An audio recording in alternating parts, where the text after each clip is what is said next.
Olá, hoje vamos mergulhar numa jornada fascinante, talvez a maior de todas, a jornada do espírito. A gente vai explorar desde a sua origem mais remota até ao seu destino final. E para isso, vamos unir duas visões que se completam de uma forma incrível. O grande mapa cósmico de Rostang e os detalhes mecânicos que André Luiz nos trouxe.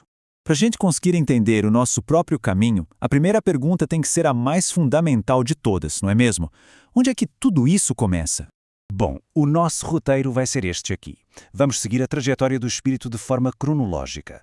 Começamos com sua origem no plasma divino. Passamos pela sua evolução, chegamos ao momento de escolha crucial que define dois caminhos bem diferentes, vemos como as ideias de Rostang e André Luiz se juntam e por fim chegamos ao destino final.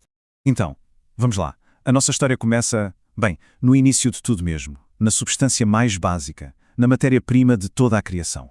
E aqui, olha que interessante, tanto Rostang quanto André Luiz concordam num ponto fundamental. Tudo, absolutamente tudo no universo, de uma estrela a um espírito, nasce da mesma fonte. Esse fluido cósmico universal é como a argila divina a partir da qual a vontade do Criador molda todas as coisas. Ok, então temos essa matéria-prima universal. A partir daí, começa uma escalada que leva, eras e eras. Vamos ver como o espírito vai se desenvolvendo de uma essência bem simples até se tornar um ser complexo. O que Rostang nos descreve é uma subida longa, contínua e, o mais importante, passiva. O princípio inteligente, essa essência espiritual, vai sendo preparado, lapidado, passando pelos reinos da natureza, num processo que dura um tempo que a gente nem consegue imaginar. Depois de todo esse tempo de evolução guiada, o espírito finalmente chega num ponto crítico, um verdadeiro ponto de virada na sua existência. Aquele princípio que era passivo, que era guiado, agora não é mais. Ele se torna um indivíduo de verdade, consciente, inteligente e pela primeira vez responsável. E com isso, ele recebe o dom mais precioso e ao mesmo tempo mais perigoso de todos. E é aqui que tudo muda. Pela primeiríssima vez, o espírito é verdadeiramente responsável pelo próprio destino. É o fim do instinto como guia único e o começo da escolha consciente. É um momento de total liberdade, mas também de imensa responsabilidade. E essa escolha, esse momento definidor, abre duas estradas, duas trajetórias evolutivas completamente diferentes. Agora, olhem só a clareza que este quadro nos dá. A gente vê a bifurcação aqui. De um lado, a rebeldia e o orgulho que levam à humanização, ou seja, a encarnação em mundos de matéria densa, como a Terra, como uma medida corretiva. Do outro, a docilidade, a confiança na orientação superior, que permite uma ascensão contínua em reinos mais etéreos, os chamados mundos fluídicos. E essa frase de Rostang é muito forte e resume toda a ideia. Deixa claro que a vida na Terra, com suas dificuldades, não é um passo obrigatório para todos, mas sim uma consequência direta de uma escolha passada, um caminho de realinhamento com a lei do progresso depois de uma falha. Ok, até aqui vimos o grande quadro pintado por Rostang. Mas como é que tudo isso funciona na prática? É aqui que a contribuição de André Luiz se torna fundamental, porque ele nos dá a mecânica por trás dessa jornada. Ele nos explica o como. Então pensem assim. Rostang nos dá o mapa, a visão panorâmica, o quê da história. Ele desenha a narrativa épica da origem, da escolha e dos dois possíveis destinos do espírito. E aí vem André Luiz e detalha o veículo que usamos para percorrer esse mapa.